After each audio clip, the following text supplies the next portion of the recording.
السلام علیکم ورحمۃ اللہ وبرکاتہ۔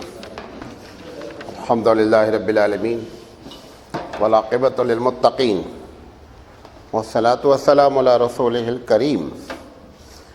اعوذ باللہ من الشیطان الرجیم، بسم اللہ الرحمن الرحیم۔ لقد کان لکم فی رسول اللہ اسوۃ حسنہ۔ محترم حضرات، ہم سیرت حبیب مصطفیٰ صلی اللہ علیہ وسلم پر سلسلے وار پروگرام کر رہے ہیں اور آج اس کا 220 سیریل ہے۔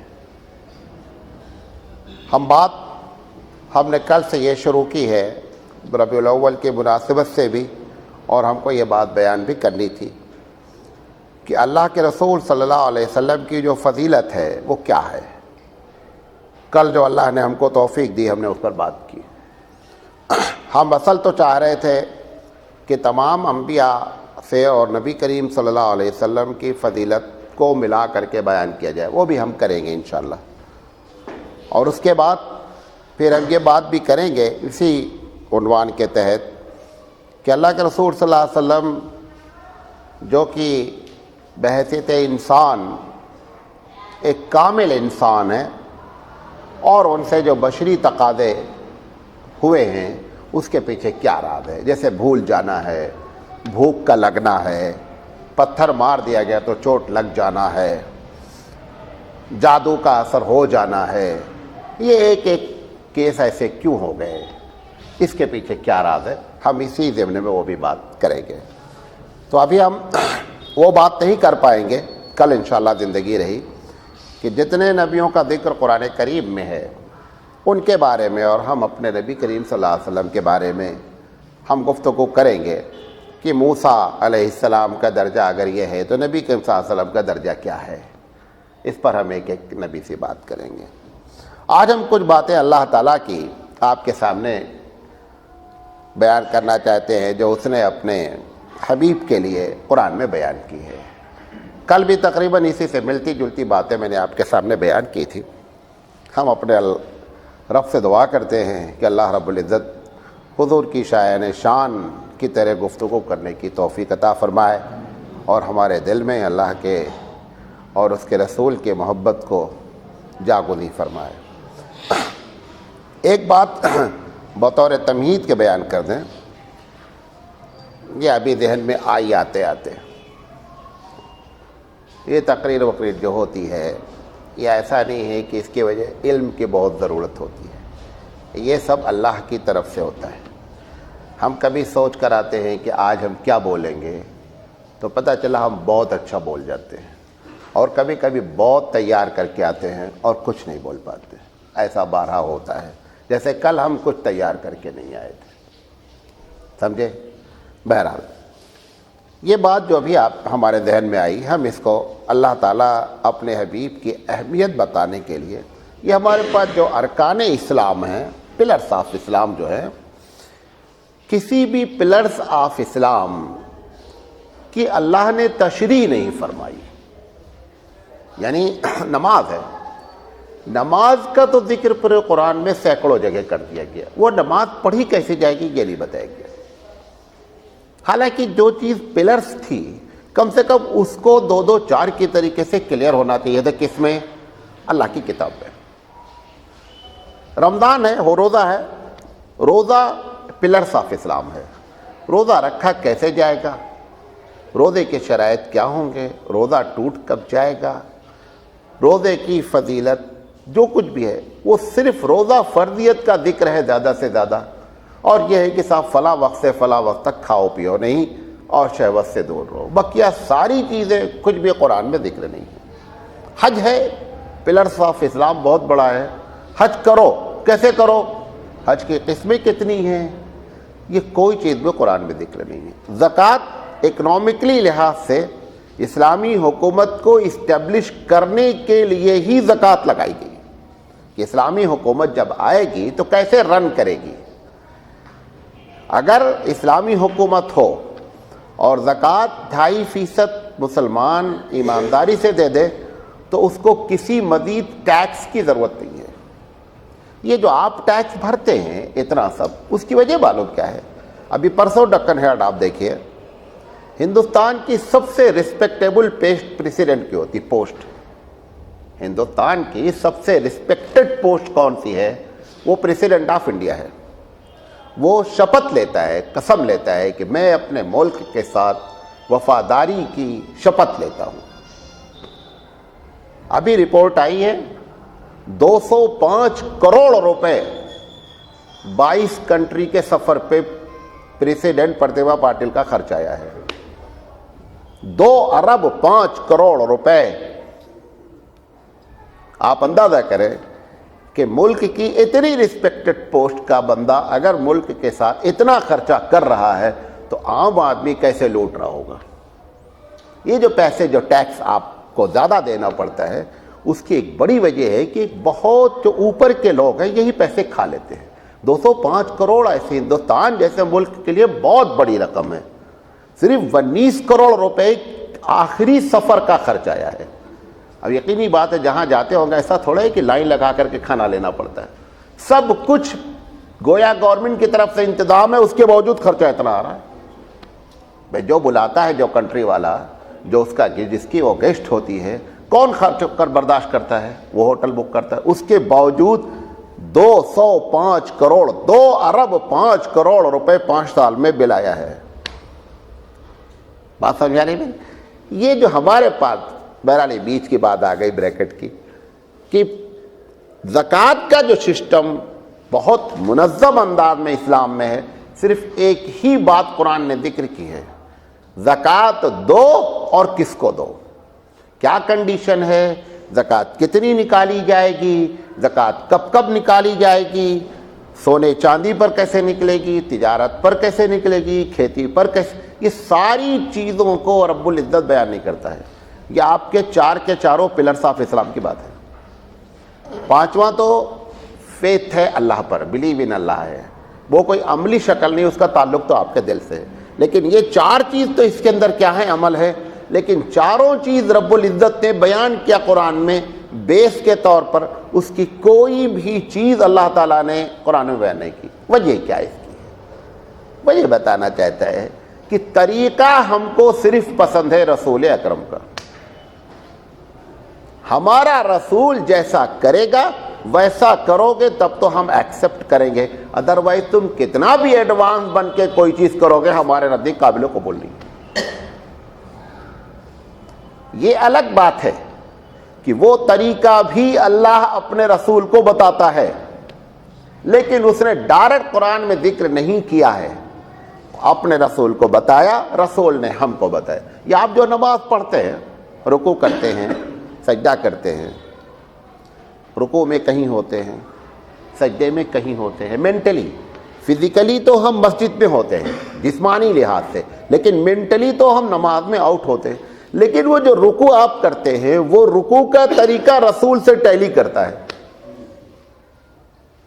صرف اس بنیاد پر وہ آپ کی نماز کو ادا مانتا ہے رب العزت کہ اس نے گرچہ مینٹلی آؤٹ ہے لیکن رکوع جس انداز میں کیا ہے، سجدہ جس انداز میں کیا ہے، تشہد جس انداز میں بیٹھا ہے، وہ ہمارے حبیب کا طریقہ ہے، لہذا اپنے حبیب کے طریقے کو وہ ریجیکٹ نہیں کرتا ہے۔ بات سمجھا رہے؟ اب وہ حج کا طریقہ ہو، چاہے روزے کا طریقہ ہو، چاہے نماز کا طریقہ ہو، سارے طریقے ہم کو سکھائے کس نے؟ رسول اکرم نے، کیونکہ اللہ رب العزت کے نزدیک وہی طریقہ قابل قبول ہے جو محمد صلی اللہ علیہ وسلم کے وایا آتا ہے۔ اگر وہ وایا محمد صلی اللہ علیہ وسلم کے علاوہ ہے تو آپ چاہے سونے کی تشت میں رکھ کر اس عمل کو پیش کر دیں، پروردگار عالم کی نگاہ میں ریجیکٹڈ ہے۔ اسی بات کو وہ کہتا ہے کہ اگر تم محمد کے ہو تو تم ہمارے ہو، یہ نہیں کہتا ہے کہ اگر تم میرے ہو تو اس کا مطلب تم محمد کے بھی ہو۔ بہت بڑی بات ہے۔ تو اللہ رب العزت کی نگاہ میں نبی کریم صلی اللہ علیہ وسلم کی اہمیت اس درجے تک ہے، اس نے کہہ دیا وَمَن يُطِعِ الرَّسُولَ فَقَدْ أَطَاعَ اللَّهَ، جس نے رسول کی بات مانی اس نے اللہ کی بات مانی۔ حالانکہ ہمارے دماغ میں کیا ہے کہ جس نے اللہ کی بات مانی اس نے رسول کی بات مانی، یہ اللہ اس کا الٹا کہہ رہا ہے، نہیں، جس نے میرے رسول کی بات مانی اس نے گویا میری بات مانی۔ کیوں؟ کیونکہ میرے رسول نے میرے ہی کہنے پہ تو تم سے کہا تھا، اگر تم اس کی بات مانتے تو میری بات مانتے. یہ اللہ کے رسول صلی اللہ علیہ وسلم کی اہمیت اللہ رب العزت کی نگاہ میں اتنی ہے. ویسے تو آپ جتنی خوبیاں بیان کریں، میں ایک چھوٹی سی مثال، ہم لوگ اپنے طور پر تھوڑا سا موازنہ کریں، ہم آپ کو قریب کرنا چاہ رہے ہیں. ایمانداری سے بتاؤ، مولانا سراج سے لے کر یہاں جتنے لوگ بیٹھے ہیں، دن بھر میں کم سے کم ایک آدھ مرتبہ تو جھوٹ بولتے ہیں نا؟ ایمانداری سے بتائیں، ہم اپنے سے لے کر کے جتنے یہاں بیٹھے ہیں منیمم ایک جھوٹ تو بولتے ہیں. آپ اندازہ کریں وہ کیسی شخصیت ہے کہ زندگی میں ایک جھوٹ نہیں بولی. ایک کہنا بہت آسان ہے سچ بولنا، لیکن زندگی میں ایک جھوٹ ریکارڈ نہیں ہے. دن کا نہیں بات کر رہا ہوں، 63 سال کی لائف کی بات کی جا رہی ہے کہ اس ذات کا ایک جھوٹ ریکارڈ نہیں کر سکا کوئی. اگر اس نے تعلیم دی ہم کو کہ لوگوں سچ بولو، تو بتایا سچ بولا جا سکتا ہے. آپ صرف ایک چھوٹی سی صفت پر آپ اندازہ کریں کہ اگر ایک آدمی کے اندر صرف یہ ایک صفت ہے تو اس کا درجہ کتنا بڑا ہونا چاہیے. جس کو ہم کتنا بھی نیک بننا چاہیں، مولانا صاحب اتنی بڑی داڑھی رکھ لیے، ڈنڈا رکھ لیے، اس کے باوجود کتنا بھی نیک بننا چاہے 2 4 10 ڈنڈی تو دن بھر میں مار ہی دیتے ہیں. اور اگر نہیں مارتے تو کم سے کم مذاق میں جھوٹ بول دیتے ہیں. جو نیک لوگ ہیں بہت زیادہ وہ مذاقی میں بولتے سب ہیں، ٹوٹل بولتے ہیں. اب اس میں کوئی 90% بولتا ہے، کوئی 10% بولتا، سب ہے. وہ اللہ کے رسول صلی اللہ علیہ وسلم کی جو اہمیت اللہ کے نگاہ میں پہلی وجہ کل بتائی تھی کہ جو حکم رب نے ان کو دے دیا اس میں وہ اتنا زیادہ اس حکم کے تابع ہو گئے کہ رب کو کہنا پڑا بھائی ہم نے اس لیے اتنا نہیں کہا تھا تم سے. کل بات کی تھی.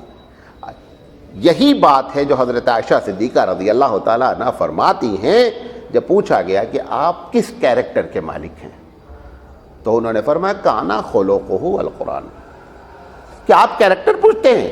ان کا اخلاق قرآن کریم ہے. اگر قرآن میں لکھا ہے نا کہ جھوٹ نہیں بولو، تو جھوٹ نہیں بولو زندگی بھر عمل کر کے بتایا، یہی تو اخلاق ہے. اگر اس میں لکھا ہے غیبت نہیں کرو، یہ غیبت دوسرا مسئلہ. کون ایسا ہے جو دن بھر میں 10 سے 25 غیبت نہیں کر لیتا ہے؟ نیک لوگوں کی بات کرو، ویسے تو چھوڑی بات لوگوں کا دھندا ہی تھی غیبت کرنا، لیکن نیک لوگوں کا یہ عالم ہے.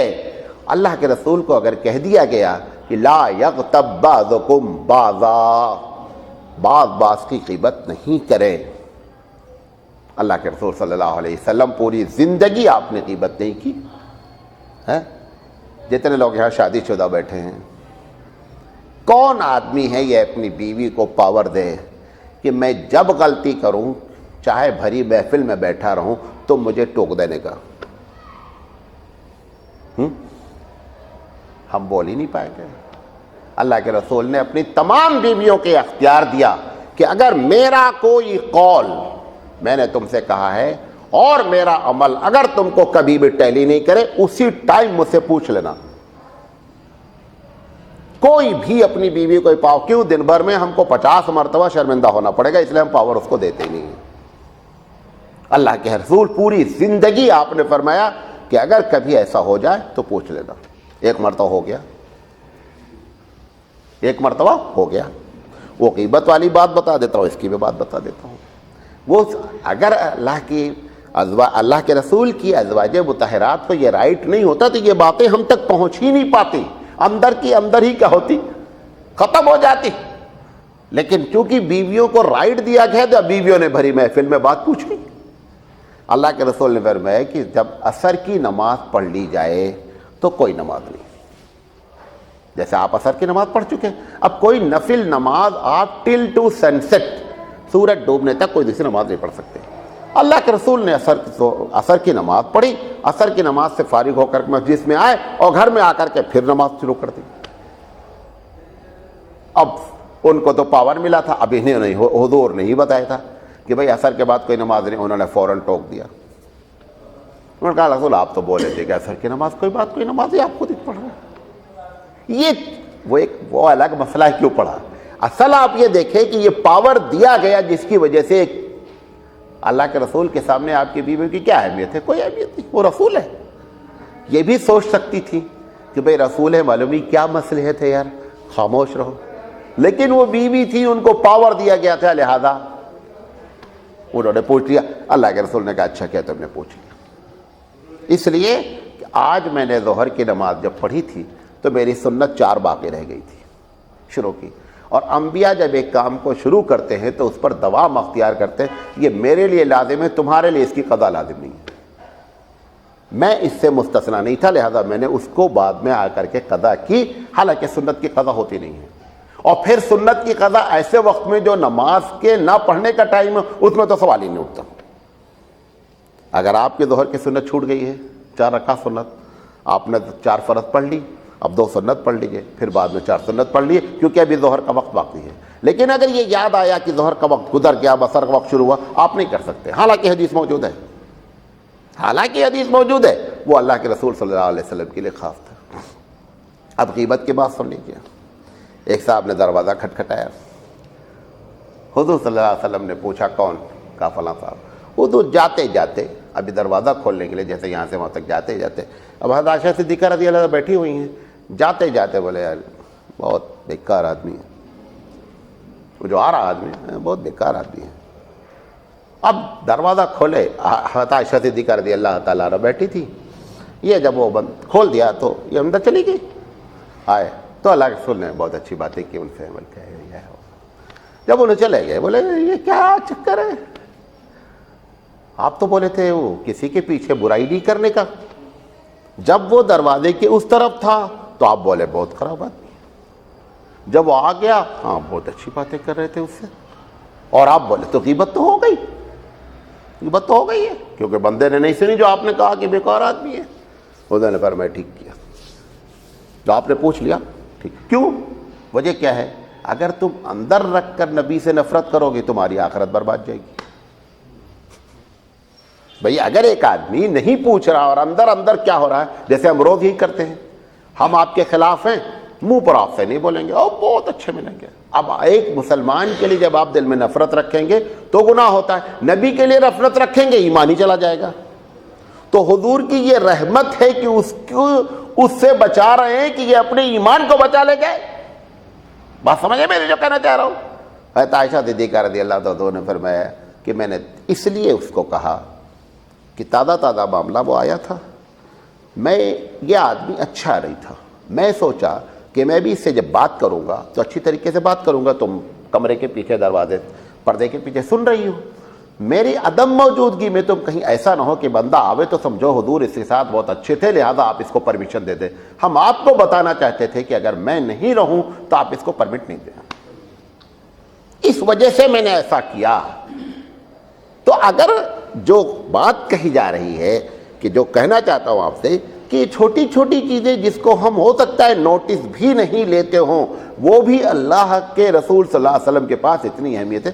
یہ بنیادی وجوہات ہیں جس کی وجہ سے آپ کا کیریکٹر جو قرآن کہہ دیا گیا، یہ بہت اونچی بات کہہ دی گئی ہے، بہت اونچی بات ہے، اس سے بڑھ کر کوئی بات نہیں ہو۔ اچھا، اللہ کے نزدیک جس کے سامنے پوری دنیا کے بے شمار بزرگ ہیں، انبیاء ہیں، فلاں ہیں، ڈھماکہ ہے، وہ اگر کسی سے کہے انک لعلی خلق عظیم، کہ آپ اخلاق کے ٹاپ پر ہیں، ڈگری کون دے رہا ہے؟ ہمیں تمہیں ڈگری دی ہے تو کوئی بات نہیں، ہم تو روز بولتے رہتے ہیں جھوٹی باتیں، کوئی اچھا نہیں پھر بھی ہاں ماشاءاللہ کتنے اچھے آدمی ہیں، روز مولانا پھر جیسے لوگوں کی تعریف کرتے رہتے ہیں۔ لیکن اللہ رب العزت کے سامنے، جس کے سامنے پوری دنیا ہے، آدم تا محمد صلی اللہ علیہ وسلم، اس نے یہ اخلاق کی جو ڈگری دی وہ کسی کو نہیں دی۔ کہا انک لعلی خلق عظیم، آپ بہترین اخلاق کے مالک ہیں۔ یہ وجہ ہے جس کی وجہ سے اللہ کے رسول صلی اللہ علیہ وسلم کی اہمیت رب العزت کی نگاہ میں، اللہ کی نگاہ میں اتنی زیادہ ہے۔ ہم ان کو جب اپنی ذات سے کرتے ہیں تب معلوم ہوتا ہے کہ صرف ایک جھوٹ نہ بولنے کا آپ وعدہ کر لیں کہ میں جھوٹ نہیں بولوں گا، 1 ہفتہ نبھا نہیں پائیں گے، 1 ہفتہ نہیں نبھا پائیں گے، اور اگر غیبت کا کر لیں گے تو 2 گھنٹہ نہیں نبھا پائیں گے۔ وسطات نے پوری زندگی ایسی چیزوں کو جس کو ہم قطعی نہیں نبھا سکتے، اس نے پوری زندگی نبھا کر کے بتایا کہ دیکھو نبھایا جا سکتا ہے۔ اس بنیاد پر اللہ نے کہا انک لعلی خلق عظیم، آپ بہترین اخلاق کے مالک ہیں۔ اچھا، اب اپنی بات شروع کرتے ہیں۔ قرآن مجید نے، اب یقینی بات ہے کہ آپ کو کسی سے محبت ہے، اگر اس کو کوئی ستائے گا تو آپ کو اندر سے کیا ہوگی؟ تکلیف ہوگی، ایک نیچرل ہی چیز ہے۔ اب اس کے لیے کئی طریقے ہیں۔ ایک طریقہ یہ ہے کہ جو ہمارے جس کو ہم چاہتے ہیں اس کو ستا رہا ہے، آپ جا کر اس سے لڑائی مول لے لیں، آپ اس کا مرڈر کر دیں، بہت سی شکلیں ہو سکتی ہیں۔ اب اللہ کو اپنے رسول سے دعوت بھی لینی ہے، اور یہ بھی معلوم ہے کہ ان لوگوں کی ستانے کی وجہ پرسنل نہیں ہے، کوئی اور وجہ ہے۔ اب اللہ اپنے رسول کو اطمینان الگ الگ انداز میں دلاتا ہے۔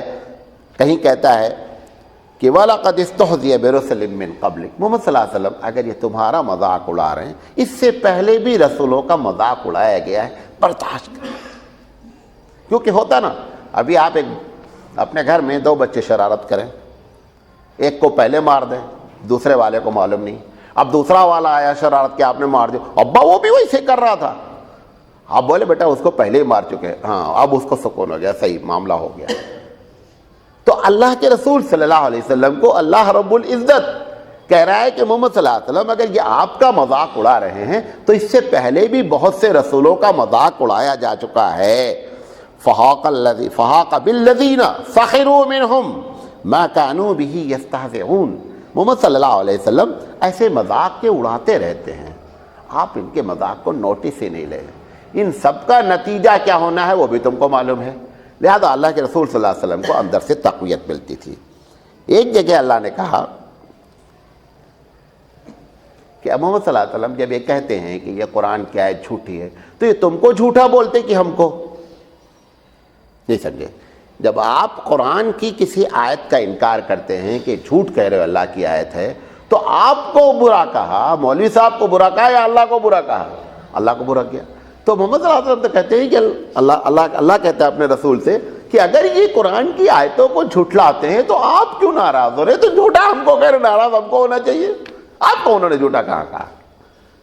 بات سمجھے؟ قرآن مجید کہتا ہے فَإِنَّهُمْ لَا يُكَذِّبُونَكَ کہ محمد صلی اللہ علیہ وسلم یہ آپ کو نہیں جھٹلا رہے ہیں، وَلَكِنَّ الظَّالِمِينَ بِآيَاتِ اللَّهِ يَجْحَدُونَ، یہ تو اللہ کی آیتوں کا انکار ہے، اس سے جھگڑا ہے۔ آپ کو کچھ بھی نہیں کہا انہوں نے کہا قرآن جو تم جو کہہ رہے ہو جادو ہے، یہ شعر ہے، تم کو انہوں نے کیا کہا؟ انہوں نے قرآن کو کہا، جب قرآن کو کہا تو ہم کو کہا۔ آپ اطمینان رکھیں، آپ کو کچھ بھی نہیں کہا انہوں نے۔ ایک دوسرا انداز ہے تسلی دینے کا، وہ ایک الگ انداز ہے، یہ ایک الگ انداز ہے۔ اللہ کے رسول صلی اللہ علیہ وسلم سے کہا جاتا ہے انعام کے طور پر کہ وَلَسَوْفَ يُعْطِيكَ رَبُّكَ فَتَرْضَىٰ، محمد صلی اللہ علیہ وسلم ہم آپ کو اتنا دیں گے کہ آپ خوش ہو جائیں گے۔ کہاں؟ اس دنیا میں نہیں۔ اس دنیا میں اگر آپ کی بہت انجوائے لائف گزرے تو کتنے دن؟ 75 ایئرس زیادہ زیادہ، اس کے بعد کیا ہونا ہے؟ اللہ کے رسول صلی اللہ علیہ وسلم تمام انبیاء کو اللہ یہ پرمیشن دیتا ہے کہ کچھ مانگنا ہے تو مانگ لو۔ ہر نبی نے اپنا اس دنیا میں اپنی امت کے لیے کچھ نہ کچھ مانگ لیا۔ اللہ نے نبی کریم صلی اللہ علیہ وسلم کو بھی دیا کہ آپ بھی کچھ مانگنا ہو مانگ لو۔ 3 دعاؤں کا ذکر آتا ہے، تو اللہ کے رسول صلی اللہ علیہ وسلم نے فرمایا کہ ہمیں وہاں مانگتے، کہاں؟ وہاں مانگتے۔ یہاں اگر ہم دے بھی دیں گے تو کتنا دے دیں گے؟ 60-65 سال کے لیے دے دیں گے۔ وہ جو ان لمیٹڈ لائف ہے، ہم اس کے لیے اپنی دعا کو بچا کے رکھیں گے، ہم وہاں مانگیں گے۔ اس پر پروردگار عالم کہتا ہے وہاں تو تم کو ہم اتنا دے دیں گے نا کہ خوش ہونے کے ساتھ ساتھ اس میں جو لفظ استعمال کیا گیا ہے یُعْطِيكَ رَبُّكَ فَتَرْضَىٰ، اتنا دے دیں گے کہ تم راضی ہو جاؤ گے، تم کو آگے مانگنے کی ضرورت ہی نہیں پڑے گی۔ مانگیں گے کس کے لیے؟ اپنی امت کے لیے۔ اب یہی وہ چاہتے ہیں جس سے لوگ کنفیوز ہو کر کے بیٹھ گئے، حساب ایسا ہے کہ کچھ بھی ہو لیکن تیرے محبوب کی امت ہے، بیڑا پار ہو جائے گا، بیڑا پار ہوگا، اس میں کوئی دو رائے نہیں ہے۔ لیکن اپنے اللہ کے رسول صلی اللہ علیہ وسلم کی ایک حدیث ہے، معلوم نہیں اس کے پہلے میں نے آپ کے سامنے کبھی بیان کی ہے، آپ نے ایک لفظ استعمال کیا ہے کہ لوگوں لا تسودوا وجہی، وہاں میرا چہرہ کالا نہیں کروانا۔ عجیب بات ہے. یعنی اے امت میری، ایسا کام کر کے نہیں آنا کہ تمہاری وجہ سے میں شرمندہ ہو جاؤں. مجھے اس لائق رکھنا کہ میں اللہ کے سامنے آرگومنٹ کر سکوں تمہارے لیے. اتنا میرے اوپر بوجھ نہیں ڈالنا کہ میں شرمندہ ہو کر کے یہ کہوں کہ اللہ میں اس کے بارے میں کچھ نہیں کہنا چاہتا ہوں. یہ آیت سے اس طرح کنفیوژن نہیں پیدا کریں، سامنے کو بھی دیکھیں تب بیلنس ہوگا. ایک واقعہ آپ کو کئی مرتبہ سنایا تھا نا کہ ایک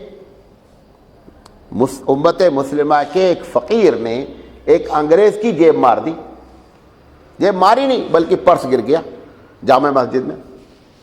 وہ پرس لے لیا، وہ دیکھا اپنا، انگریزوں کا زمانہ تھا، 47 سے پہلے کی بات ہے. وہ جہاں سے اپنا سوچے اب دن بھر کی دہاڑی لگ گئی، اب کیا بیٹھنے کا ادھر، اب تو دن بھر کا معاملہ ہو گیا. وہ بیچارے فقیر صاحب چلے گئے. کوئی مولوی صاحب ہماری طرح تقریر کر رہے تھے یہ بات کہ قیامت میں ہر آدمی اپنے نبی کے جھنڈے کے نیچے ہوگا، اور اس قسم کی باتیں وہ تقریر میں کر رہے تھے. ان کو یہ ہوا کہ یار ہم اپنے نبی کے جھنڈے کے نیچے ہوں گے، یہ اپنے نبی کے جھنڈے کے نیچے ہوں گے عیسیٰ علیہ السلام کے، تو کہیں ایسا نہ ہو کہ ان کے نبی ہمارے نبی سے کمپلینٹ کریں کہ تمہارا امتی ہمارے امتی کا پرس مار دیا، اور اس کی وجہ سے میرے نبی کی شان وہاں پہ یہی بات کہ میرے نبی کو شرمندگی میرے وجہ سے اٹھانی پڑے.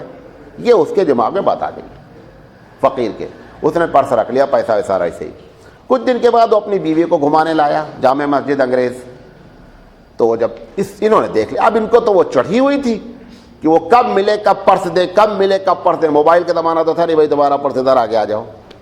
بہرحال وہ چڑھا، اس نے پرس دے دیا. انگریز کو بڑی حیرت، یار فقیر ہو کر کے پرس واپس کیا. کہا اس کو دیکھا نہیں؟ کہا دیکھا تھا. کیسے پیسے؟ کہا پیسے بھی ہیں. کہا نکالا؟ کہا نہیں نکالا. کہا کیوں نہیں نکالا؟ کہا اس وجہ سے نہیں نکالا کہ تم قیامت میں ہمارے نبی کے سامنے یہ کمپلین کرو گے کہ امت محمدی کے ایک فرد نے ہمارا پرس مارا ہے ہمارے امت کا، اس کی وجہ سے میرے نبی کو شرمندگی ہو. میں ایسا کام نہیں کر سکتا. یہی ہے جو اللہ کے رسول فرما رہے ہیں لا تسودوا وجہی، کہ اے لوگوں مجھے وہاں پہ شرمندہ نہیں کرنا. اگر ڈائریکٹ ترجمہ کیا جائے تو کالا کا لفظ ہی استعمال ہوگا.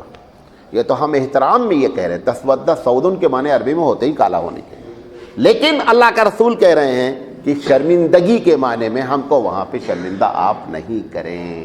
تو اگر یہ ہے کہ میں تم کو بہت دوں گا، لیکن ایسا نہیں کرے کہ اللہ کے رسول آپ کے لیے ہمارے لیے سفارشی نہیں کرا پائے. اس کی ایک مثال دیتا ہوں. میں نہرو کالج کے پرنسپل سے بڑی دوستی ہے. انہوں نے کہا تھا ہم PUC میں ایڈمیشن لیں گے اس بچے کا جس کے مارکس 52% 53% ہوں گے. اب ایک صاحب کے 51 آ گئے. مولانا آپ کی بنتی ہے، چلو ذرا بول دو پرنسپل سے. میں نے کہہ دیا پرنسپل صاحب. انہوں نے کہا کوئی بات نہیں سراج بھائی، 52 میں مانگ رہا ہوں، 51 ہے چل جائے گا. اب ایک صاحب نے دیکھا کہ مولانا سراج صاحب کی چلتی ہے، ہاں بولے ہمارا بچہ SLC میں فیل ہے، چلو نہرو کالج کے پرنسپل سے بول دو کہ PUC میں ایڈمیشن لے لے. آپ بتائیں میں کیسے بول پاؤں گا؟ ارے بھائی 1-2% 2% کی ادھر ادھر بات ہوگی تو ایک بچہ SLC میں فیل ہے، ہم کتنا بھی اچھا کہیں پرنسپل سے ہمارے تعلقات ہو، وہ ہماری بات کیسے ہم کو کہے گا مولانا تم پاگل آدمی ہو، 10ویں میں فیل ہم 11ویں میں کیسے ایڈمیشن لے لیں؟ ارے بھائی 1-8% ادھر ادھر ہوتا تو ٹھیک ہے. تو فیل لے کر کے رزلٹ نہیں پہنچے، ایسا پہنچے کہ اللہ کے سامنے، پروردگار عالم کے سامنے اللہ کے رسول کو یہ کہتے ہوئے شرمندگی نہیں ہو کہ یہ میری امت کا ایک فرد ہے. ایسی حالت میں اللہ کے رسول کو نہیں پہنچاوے. وہی بات ہے اللہ تعالیٰ کہہ رہا ہے کہ محمد صلی اللہ علیہ وسلم میں تم کو وہاں اتنا دوں گا کہ آپ خوش ہو جائیں گے. پھر ایک جگہ وَرَفَعْنَا لَكَ ذِكْرَكَ، محمد صلی اللہ علیہ وسلم میں نے تمہارے ذکر کو بڑا بلند کر دیا. ابھی 2-3 سال پہلے ایک صاحب نے اس پہ ریسرچ کی تھی. پوری دنیا کو 48 گھنٹے میں بانٹا تھا، کیونکہ 24 گھنٹے آپ کے یہاں ہوتے ہیں تو یہاں رات ہوتی ہے تو وہاں دن ہوتا ہے، تو اگر پوری دنیا کو ملائیں گے 48 گھنٹے میں پوری دنیا کور ہو جائے گی. انہوں نے ایک پوائنٹ سے اذان شروع کی تھی کہ اگر بنگلہ دیش میں اس وقت اذان ہو رہی ہے تو بنگلہ دیش میں 1 منٹ پر اتنے ہوتی رہے گی. وہاں جب ختم ہوگی تو پتہ چلا کلکتہ میں شروع ہو جائے گی، کلکتہ سے ختم ہوتے ہوتے بمبئی آتی جائے گی. ایسے 24 گھنٹے میں کوئی لمحہ باقی نہیں جس میں رسول کا نام نہ لیا جا رہا ہو پوری دنیا میں. اگر آپ میتھمیٹکس کے لحاظ سے بھی اس کو نکالیں گے تو میتھمیٹکس کے لحاظ سے بھی یہ 24 آورس میں یہ بات نکلے گی کہ ہر لمحے مؤذن پکار رہا ہے کہ میں محمد صلی اللہ علیہ وسلم کے بارے میں گواہی دیتا ہوں کہ وہ اللہ کے رسول ہیں. یہ تو اذان کی بات ہو گئی. اور اگر نماز کا معاملہ لے لیں، فرض نماز، پھر فرض نماز کے بعد نفل نماز، پھر نفل میں سنت الگ ہے، پھر نفل ہے، پھر تہجد ہے، اگر اس کو لے لیں گے تو ہر سیکنڈ میں سینکڑوں نہیں ہزاروں لوگ ہیں جو رسول اکرم پر درود بھیج رہے ہیں. ہر سیکنڈ پہ ہزاروں لاکھوں لوگ ہیں جو اللہ کے رسول صلی اللہ علیہ وسلم پر کیا بھیج رہے ہیں؟ درود بھیج رہے ہیں. اور اس درود میں ابراہیم علیہ السلام کا بھی نام ہے. معلوم ابراہیم کا نام کیوں ہے؟ بتایا تھا نا کہ اللہ تعالیٰ سے دعا کس نے کی تھی؟ ابراہیم علیہ السلام نے، کہ اللہ ایک ایسا رسول بھیج دے جو اس علاقے میں پیدا ہو اور آپ کے دین کے کام کو لے کر کے اٹھے. اللہ کے رسول صلی اللہ علیہ وسلم اپنے ابراہیم علیہ السلام ابو الانبیاء کہلاتے ہیں. ان کے احسان کو انہوں نے قیامت تک کے لیے زندہ کر دیا کہ میری امت کا ہر فرد اگر مجھ پر درود بھیجے گا تو تم پر بھی درود بھیجے گا. اور ہر نماز میں ہم جو ہے ابراہیم علیہ السلام پر بھی درود بھیجتے ہیں. اگر اس لحاظ سے آپ لیں تو بھی کوئی لمحہ ایسا نہیں ہے جس میں رسول اکرم صلی اللہ علیہ وسلم کی شان دوبالا نہ ہو رہی ہے. اور اگر درود پڑھنے کے لحاظ سے جو لوگ درود پڑھتے ہیں تو یہ تینوں چیزیں ملا کر کے لاکھوں لوگ ہیں جو ہر وقت اللہ کے رسول صلی اللہ علیہ وسلم کا ذکر فرماتے رہتے ہیں. قرآن مجید کہہ رہا وَرَفَعْنَا لَكَ ذِكْرَكَ کہ میں نے تمہارے ذکر کو بلند کر دیا. حضور صلی اللہ علیہ وسلم کو ایک آدمی نے کہہ دیا تھا نا، جب حضور کے بیٹے کا انتقال ہوا تو اس نے کہا کہ اب محمد صلی اللہ علیہ وسلم کا معاملہ ختم ہو گیا. لڑکا تھا، لڑکا مر گیا، دونوں لڑکے مر گئے، بیٹی سے خاندان چلتا نہیں ہے، لہذا فہو ابتر، یہ دم کٹے ہیں.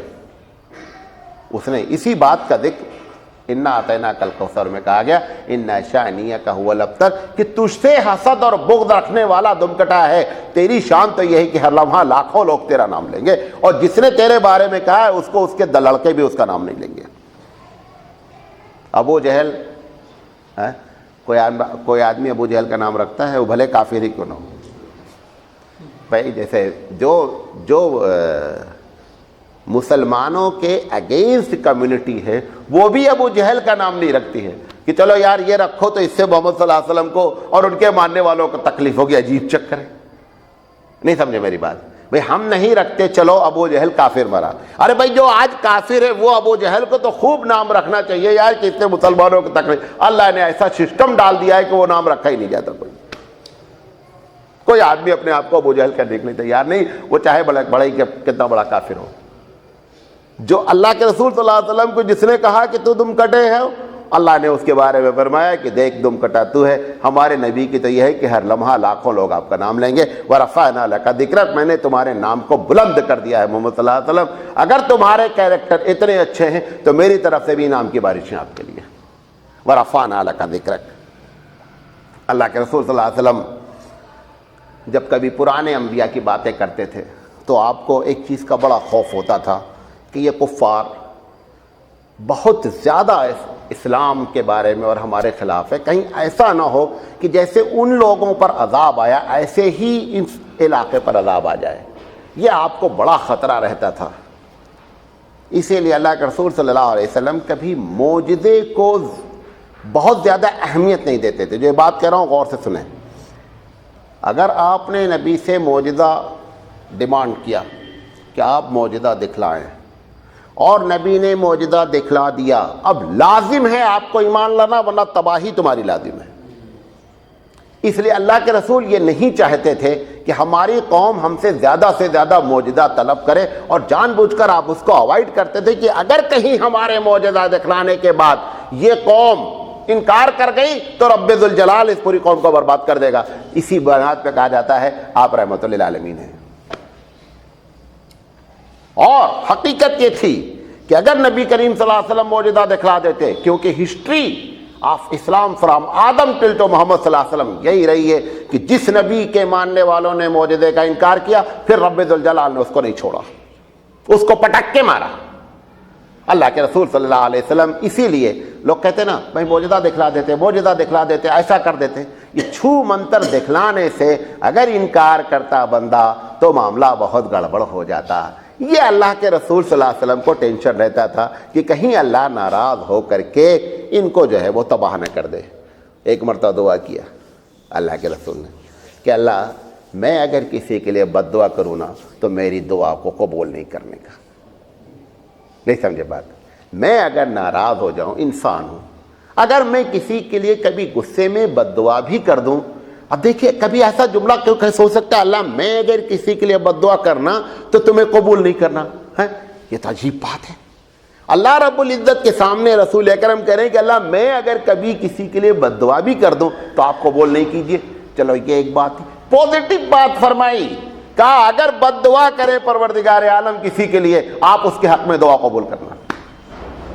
یہ عجیب و غریب اخلاق ہیں جس کو آپ اور ہم صرف امیجن کر سکتے ہیں، پریکٹیکلی سوچ بھی نہیں سکتے۔ ایسے اخلاق کے مالک رسول اکرم صلی اللہ علیہ وسلم تھے۔